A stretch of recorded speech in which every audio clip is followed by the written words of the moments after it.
it's an issue. She said, if you get your eyes off that man, which is my husband, you would make a mistake. Ooh-wee. And I was like, oh, Lord. And you heard her say it. Jesus have mercy. Hey, I love it. I love it. But I had to, and in that, but then it's also, she had to make me feel secure. Mm-hmm. Because it goes both ways. Because me was hitting on her too. Yeah. You know, and she let them know that man over there, that's my husband. Yeah. Yeah. You know. There was a time, because you said don't take my meekness for weakness, right? There was a incident that happened a few years ago, and I was in college at this point, but when y'all told me the story, it was a story where mom almost got into it with one of our family members' husbands at the time, right? Y'all pulled up to the crib and she was our family member was trying to leave the house. It was a whole altercation. Was drama. Yeah, and mom was in the thick she of was it. in the thick of it. Right. And she was going off. Yeah. So much so to where it could have been fatal. It could have been fatal. Yeah. Because he was saying, come on in here. Yeah. Come on. Had she entered his home, he would have had every right. He would have had every right to potentially harm or not kill mom, right? And so I saw where I stepped in the middle of both of them. Mm-hmm. And I was trying to calm her down because she was on 100. And see, go ahead. I'm gonna cut you off. Yeah, go ahead. So like, for you caught flack from our peripheral family for not taking him out. Yeah.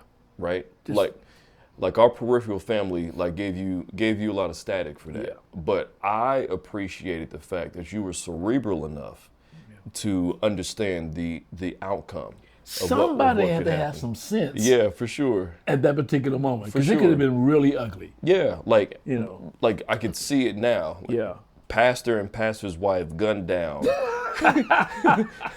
for trespassing. You know what I'm saying? Like I could see it now. And so it's like I'm thankful that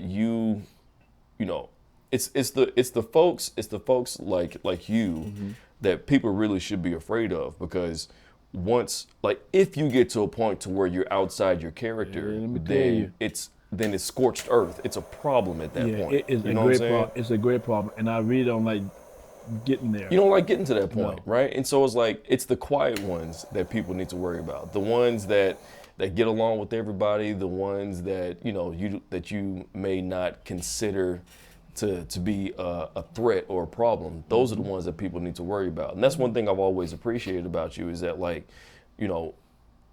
you're always calculating and thinking. Yep.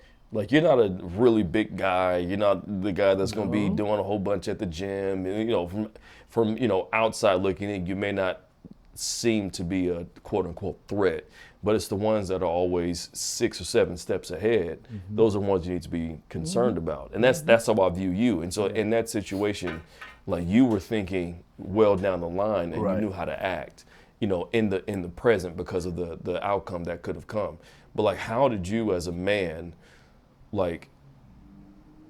protect your wife, de-escalate the problem, and also, I'm sure because you have a grown man getting in your wife's face, how did you not take his head off at the same time as trying to calm her down? You know what I mean? Well, I'm not a confrontational person, and I never like to fight. Yeah. I only fight if I just extremely have to. Last resort. But I looked at her, because I had to say this, but she was pouring gasoline on the fire. Yeah, I believe it. So you understand, right? I believe it. I believe it. And I had to tell her, I said, you need to calm down. You need to stop. You need to calm.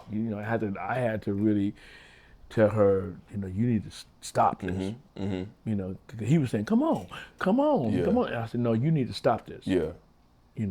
And I don't know what all I said to her, but it calmed her. And the police came. And we let the officer know what was happening. He said to her, he would have had every right if he would have stepped in the house. Yeah. And what I love so much about that story is that you were able to calm her down in all of that. To me, that screams time, that screams experience with you all's relationship. You know what I'm saying? Because not everybody will be able to. Like, I don't think that if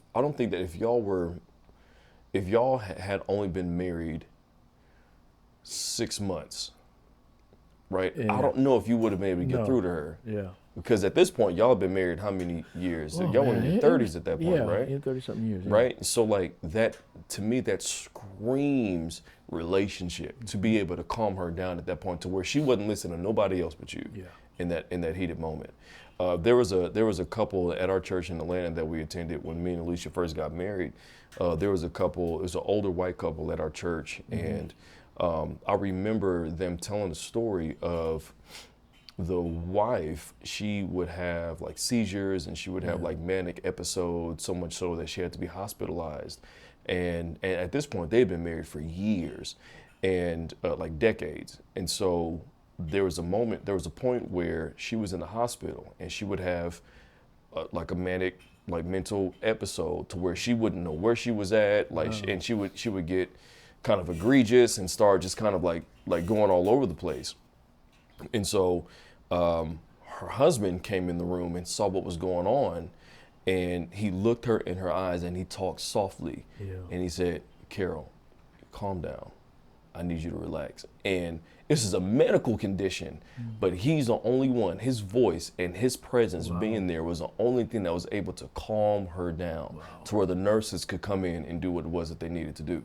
And so it's like, when you look at something like that, I think that, like you mentioned, that 9 years before y'all had kids, and I said this in the last episode, I think that God uses his tool of time to shape us and to be able to mold us into who we are. And time and relationships, those are valuable, sacred things.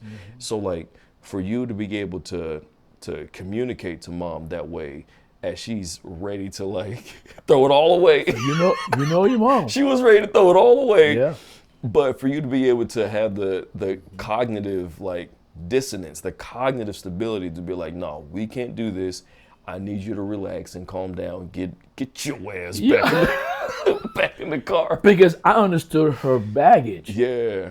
I understood where she came from. Yeah. You know, because you know. Yes, I do. Okay, so. Hey, she's like that. Oh God. She like that. Yeah. Yeah. See, so I love every fiber of my mother's. Yeah. Like, yeah. she be at her age now. She will go there. She'll go there. And I love it. Yeah, and so I had to understand why she was doing that. So I guess in subconscious I was thinking, oh God, because of this back here, I need to make sure this is taken care of. Because if there's no control here, it's gonna be a mess. Right. And you know, I was able to talk to her. And so whenever you were receiving a lot of the flack from our family for that particular incident, for not reacting the way that they wanted you to react, how did you deal with them coming down on you? I didn't give a damn. Yeah. I maybe I should. No, please. I don't know. No, please, please, by all because means. I realized you're not in this marriage. Right. You don't cross a line. You do not cross with me. Yeah. And so, you know, I had a great relationship with my in-laws and stuff. Great relationship. Yeah, love them. Even now. Yeah. But they knew without me saying that line you do not cross. You know, because that's my wife. We live in this house.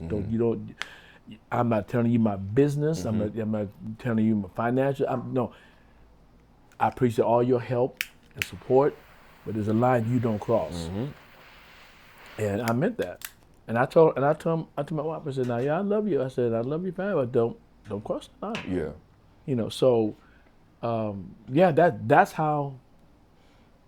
That's what I said. Yeah. I mean, in my mind, because I knew if you crossed the line, it would have been ugly. For sure. And I want to say, like, our family member, she's fine now. Oh yeah. She's great. Oh yeah, doing. She's doing fantastic. You know, one time I told her, I saw her. I said, "Hey, I'm gonna talk to you," and they said, "Oh, now what?" You know. I said, "No." I said, "I really see Yeah. what God has done in your life. It's really good what God's what's happening. Yeah, she's like a big sister to me. Like she's doing great. Yeah, Love and you. Yeah, Very yeah, much. Yeah, you know, Yes. and she's matured a lot.